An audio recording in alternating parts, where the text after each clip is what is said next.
Operasyon yaptıkları an ben size söylüyorum. Van'da, Ağrı'da gelir de Türkiye'de bir sivil yerleşim yerini vurursa işte o zaman Türkiye'yi sokarlar. O zaman da Türkiye'nin güçlü ve yıpranmamış ordusu İran'da sahaya sürülür. Yarın bir gün burada bunlar çatışma başlatacaklar. Askerlikte bizim kurmaylar arasında savaşta cepheyi genişletmemek diye bir kavram vardır. Türkiye'nin böyle bir durumu yok. Peki o zaman bu füzeyi kim attı? Şimdi bir füzeyi ateşleyebilmek için aslında 5-6 yerden izin alınması lazım. Ne diyor Trump? Benim en büyük korkum o. Trump ne diyor? Diyor ki kara harekatı başlatacağız diyor. Burada çok önemli bir şey ifade edeceğim. Ben İran'daki Türklerle çok konuşuyorum. Şimdi şöyle, çok ilginç bir analiz yapalım. İlginç analiz şu. GZT Haber Merkezi'nden herkese merhabalar. Topkapı Üniversitesi Öğretim Üyesi Amiral Cihat Yaycılı haritanın başında yeniden birlikteyiz. Amiralim hoş geldiniz. Hoş bulduk. İran meselesini çok sık artık yayınlarda ele alıyoruz. Yayınlarımızda izleyeceğimiz teveccüh gösteriyor. Bu vesile aslında bir de abone ol çağrısı yapabiliriz ki evet. Kanalımıza abone olsunlar. GZT kanalına abone olmanızı ben canı gönülden diliyorum, istiyorum. Çünkü biz burada vatan, millet, devlet, bayrak çizgisinde yayın yapmaya ve gerçekleri objektif şekilde anlatmaya, bir akademik seviyede de anlatmaya çalışıyoruz. GZT'ye de ben çok teşekkür ediyorum bu fırsatı verdikleri için. O nedenle GZT kanalına abone olup kanalın gücünü arttırmakta büyük fayda vardır. Teşekkür ederiz. Amiralim aslında şimdi İran meselesine direkt başlarken Türkiye tarafından başlayalım. Daha sonrasında ilerleriz. Son günlerde, son yayınımızda biraz bahsetmiştik ama sıcak bir olaydı. Türkiye'ye İran tarafından düşen füze. İkincisi de oldu yayına girmeden öncesinde. Bunlar ne demek? İran'dan bize gelen füzeler ne anlama gelir? Savaşın Türkiye'ye bir şekilde etki alanına aldığını mı gösterir? Nasıl yorumlamalıyız? Şimdi birincisi şu. İran bir kere İran'ın en yakın dostu ve kendisine karşı hiçbir silah kullandırmayan komşusu Türkiye'dir.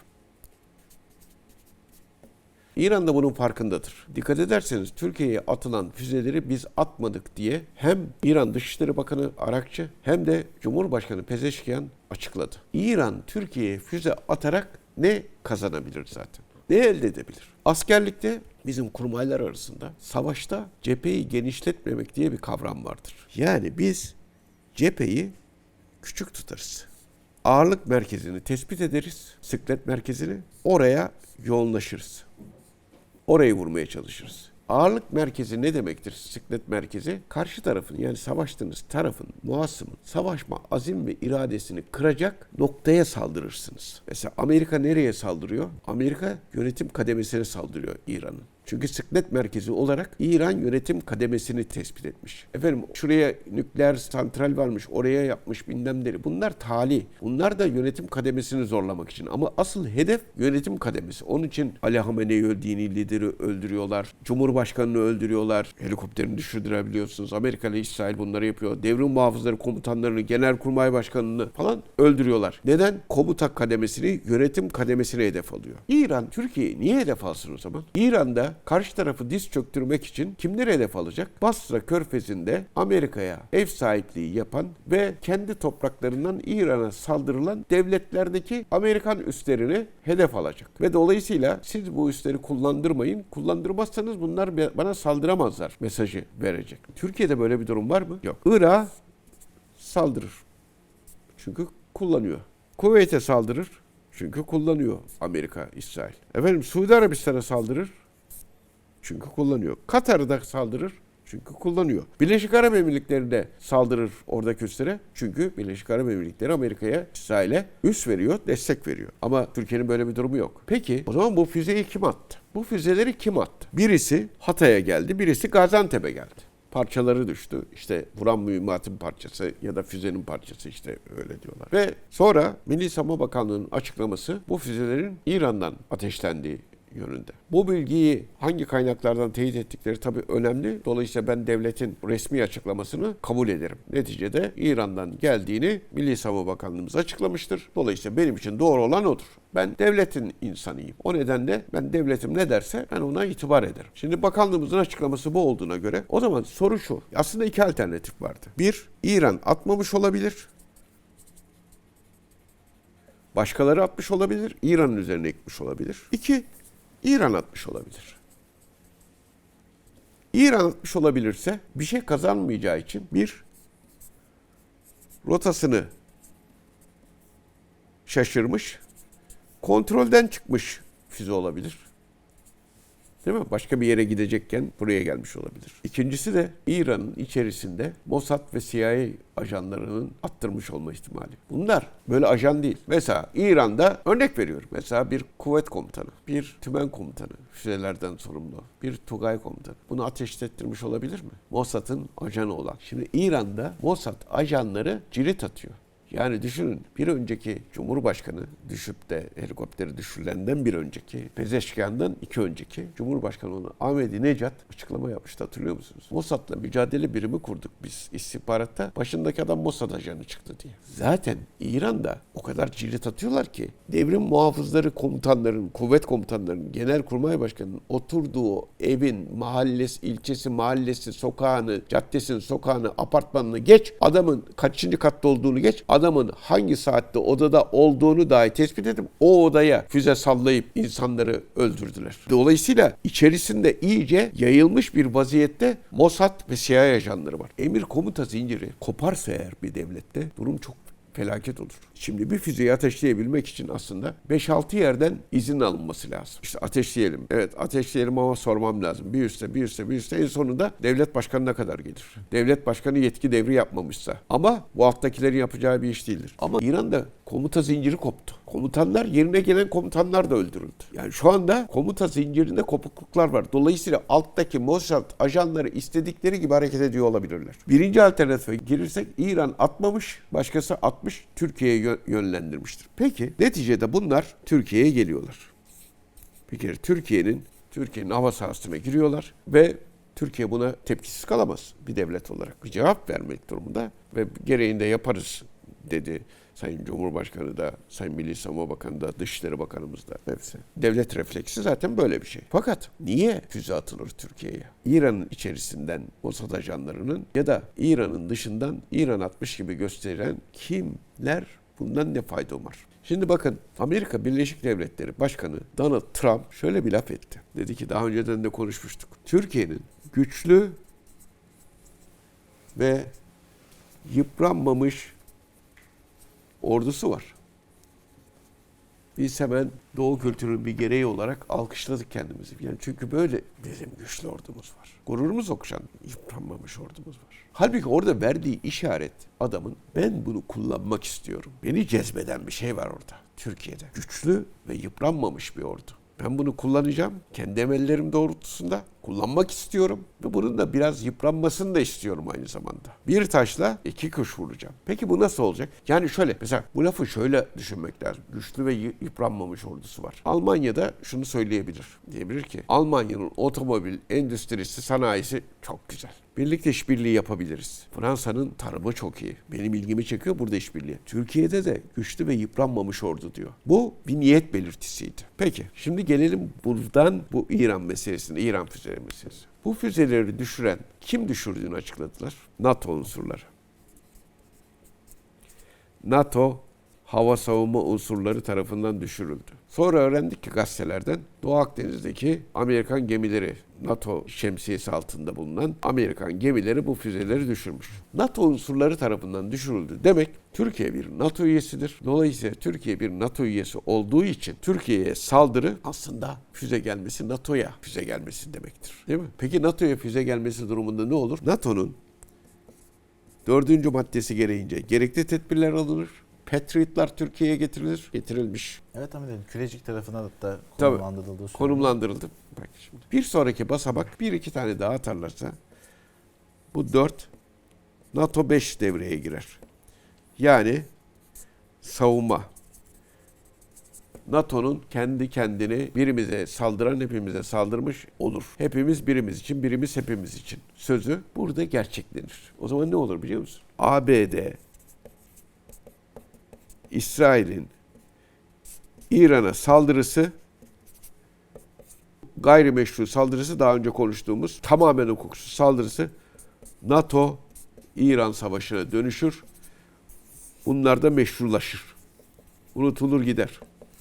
Şimdi bir şey söyleyeceğim. NATO üyelerinin savunmasını yapmakta, her türlü imkanı kullanmaktan çekinmiyor filan gibi açıklamalar yapılıyor. Peki NATO'nun 5. maddesi yürürlüğe girdi. Türkiye'nin savunulması lazım. Kim savunacak Türkiye'yi?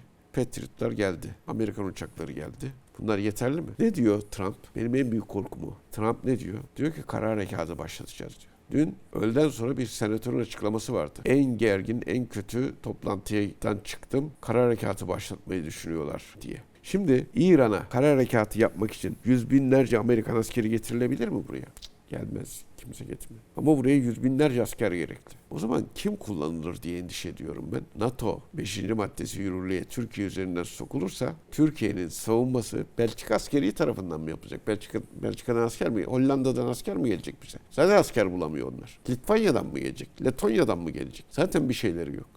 Biz kendimizi NATO şemsiyesi adı altında savunuyormuş gibi gösterilip İran'a doğru kullanılma ihtimalimiz olabilir. Onun için Türkiye Cumhuriyeti Devleti çok yönetenler gerçekten çok suhuletle ve sakinlikle yönetiyorlar. Çok takdir ediyorum. Pezeşkian da bu oyuna gelmemek için. Sayın Cumhurbaşkanı da bu konuda çok hassas. Pezeşkian teklif etti biliyorsunuz. Bu füzeler nereden atıldı? Nereden geldi? Biz ortak komisyon kuralım dedi. Biz atmıyoruz dedi. Biz böyle bir talimat vermedik dedi. Hani biz de araştıralım, siz de araştırın dedi. Ya bunu dedikten sonra sen bana savaş açtın falan denmez. Ama Türkiye'yi nasıl zorlarlar biliyor musunuz? Bir füze gelir de Türkiye'de bir sivil yerleşim yerini vurursa işte o zaman Türkiye'yi sokarlar. O zaman da Türkiye'nin güçlü ve yıpranmamış ordusu İran'da sahaya sürülür. Amerika'nın kara harekatı, düşündüğü kara harekatının en büyük destekçisi TSK olur.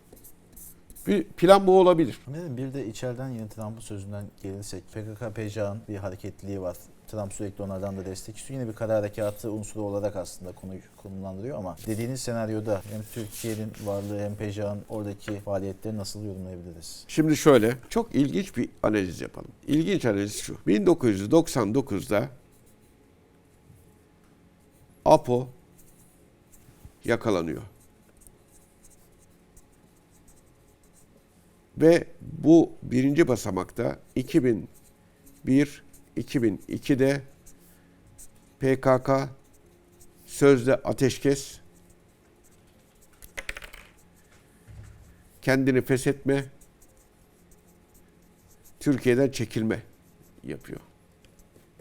Diyor ki ben kendimi feshediyorum, ben Türkiye'den silahlı eylemlere son veriyorum, sözde ateşkes ilan ediyorum. Devlet olmadığı için ateşkes filan sözleri çok yanlış, onun için sözde ateşkes diyorum. İlan ediyorum ve Türkiye'den çekiliyorum diyor. Şimdi Türkiye'den çekiliyor, nereye gidiyor biliyor musunuz? Millet de diyor ki o zaman terör bitti. Halbuki adamlar bir yere gönderiliyorlar, Irak'a gönderiliyorlar. Birincisinde Irak çözülüyor. 2003'te Irak 2. Körfez Harekatı oluyor. Irak'ın kuzeyinde alan elde ediyor bunlar. Irak'ta görevlendiriliyorlar. Sonra bunlar tekrar Türkiye'ye geliyorlar. Türkiye'de eylemlere başlıyorlar. Sonra ne oluyorsa açılım ve çözüm süreci başlıyor. 2009'da. 2009'da bunlar nasıl başlıyor? Biz ateşkes ilan ettik gene. Silahları gene bıraktık. Biz bundan sonra Türkiye'de eylem yapmayacağız. Ama buradan da çıkıyoruz. Hatırlarsan polislerin, askerlerin yaşlı gözlerini ağlarken onların önünden bunlar teçhizatlarıyla beraber Türkiye'nin dışına çıktılar hepimizin göz önünde. Hiç yıpranmadan Türkiye bir şey yapmıyor. Neden? Bir çözüm süreci yürütülüyor. Ateşkes var. Bir şey olmuyor. Dolayısıyla bunlar ellerini kollarını sallayarak Irak'tan dönmüşlerdi. Terör eylemlerine başlamışlardı. 2009'da çözüm süreciyle başka bir yere gittiler. Nereye? Irak'a geçtiler. Tekrar 2009. Şimdi 2009'da Irak'a geçtiler, toplandılar. 2009-2015 arası.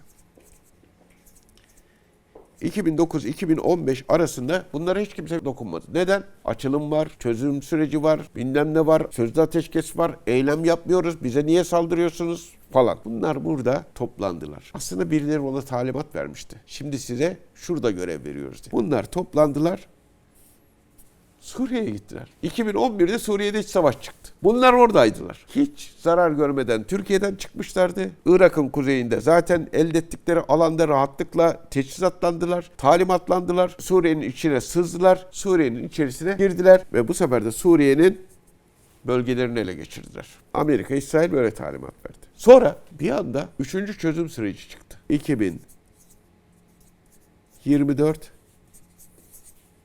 2026. Allah Allah. Gene biz ateşkes ilan ediyoruz. Gene silahları bırakıyoruz.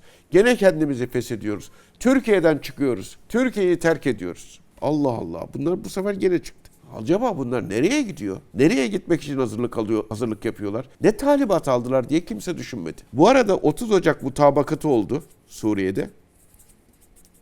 Alkışlandı. Halbuki özerk bölgeler elde ettiler. 2026 mutabakatı. Burada da tam istedikleri şey oldu. Mutabakatta dendi ki Suriyeli olmayan SDG'li, YPG'liler Suriye dışına çıksın. Adam dedi ki alkış, tamam. Benim istediğimi zaten bir de ben ikrama geçiriyorum. Hem Türkiye'ye ikrama geçiriyorum. Ben buradan sağ salim çıkıyorum. Hiç zarar görmeden ateşkes filan eylemsizlik terk ediyorum diye. Suriye'den de böyle çıkıyorum. Toplandılar ve anladık ki İran'a gitmişler bu sefer. Peşak olmuşlar. Şimdi ve Pejak'ta şu haritadan kalsak daha iyi olur. Pejak olmuşlar ve Türkiye'nin sınırlarını tamamen Türkiye sınırlarını örtecek şekilde şu bölgeyi Batı Azerbaycan bölgesini Pejak bölgesi yapmışlar. Halbuki burası Türk bölgesi. Türk bölgesi. Burada Sulduz var, Tekap var bilmem. Bunların hepsi, aslında bu bölgelerin hepsi Türk bölgesi. Urumiye var ama burasını da aynen Türkiye'de yaptıkları gibi. Burası Kürt bölgesi, burası ayrı bir bölge falan. Pejak bölgesi falan. Ve buraya binlerce, daha önceden de söylemiştik, bu çözüm sürecinden faydalanıp, terörsüz Türkiye sürecinden faydalanıp İran'a gidiyorlar bunlar diye. Hiç kimsenin ne silah bıraktığı var, ne örgütün yok olduğu var. Türkiye'yi çevreliyorlar diye. Bunlar buraya gittiler. Şimdi bunlar Kürt falan değil, tamam mı? Bu kere halkımızın bunu anlaması lazım. Kürt kökenli vatandaşlarımız ABD ve İsrail'in, Siyonistlerin ve evangelistlerin emrinde olan hiçbir şey bizim Kürt kökenli vatandaşlarımızı temsil etmez. Bizim Kürt kökenli vatandaşlarımızın geneli muhafazakar ve mütedeyyindir. Böyle Siyonizme falan hizmet edenden nefret ederler. O yüzden bu gerçeği de halk görmelidir. Şimdi buraya geldiler ve burada silahlandılar. Tebriz'de, Urumiye'de, özellikle Urumiye'de halkı Sulduz ve Urumiye'nin kenarında Tekap diye 2 tane ilçe var. Buralarda yönetimi ele geçirmiş vaziyetteler. Şimdi burada çok önemli bir şey ifade edeceğim. Ben İran'daki Türklerle çok konuşuyorum. Şimdi İran'da bir kere şunu söyleyeyim. İran'da 45 milyona yakın Türk var. Maksimum 7 milyon Kürt var. İran aslında bir Türk devletidir. Ali Hamenei Türkçe konuşur. Pezeşkiyan Türkçe konuşur. Arakçı Türkçe konuşur. Bunlar Türklerdir. Tebriz kökenlidir çoğunluğu ve Türk bölgelerinden halkın kopması için, çıkması için, emniyetli görmediği için. Türk bölgelerini Amerika ve İsrail sivil yerleşim alanlarını dün bana videosunu canlı gösterdiler. Mesela yurdu bombalıyorlar. Pazarı bombalıyorlar Amerikalılar. Bu bölgede ise, Pejak'ın bulunduğu bölgede ise, ya burada halkı kovuyorlar ya, Pejak'ın bulunduğu bölgede ise İran'ın askeri karakollarını, askeri birliklerini ve devlet kademelerini bombalıyorlar. Neden? Pejak'a yol açmak için. Şimdi burada çok dikkatli olunması lazımdır. Yarın bir gün, şimdi bunu da söyleyelim en son olarak, bakın buradan da uyarmış olalım. Yarın bir gün burada bunlar çatışma başlatacaklar. Bu Pejaklılar. İran yönetimine karşı ve sivil halka karşı. Sivil halk da değil, Türklere karşı. Bu arada İran yönetimi de bunlara operasyon yapacaktır. Operasyon yaptıkları an ben size söylüyorum. Van'da, Ağrı'da bu PKK ve siyasi uzantıları yine aynı şekilde Suriye'de yaptıkları gibi sınır kapılarını açın diyeceklerdir. Dolayısıyla sınır kapılarını açıp o teröristlerin rahatlıkla girip çıkmasını ve entegre olmasını sağlayacaklardır bu bölgeyle. Bu büyük Siyonist'ten kurulması için. Yani hem burada Türkiye'nin içerisine iyice sızmak için. Bir de şunu söyleyelim. Bu bölgede çok ciddi altın madenleri var. Bu altın madenlerini de Amerika PKK'lılar eliyle, Pejaklılar eliyle ele geçirmek istiyor. Teşekkürler Ahmet Sağ olun. için. Yayınımızı buraya kadar izleyenlere bir hatırlatma yaparak noktalayalım. GZT YouTube kanalına abone olarak yayınlarımızı destekleyebilirler.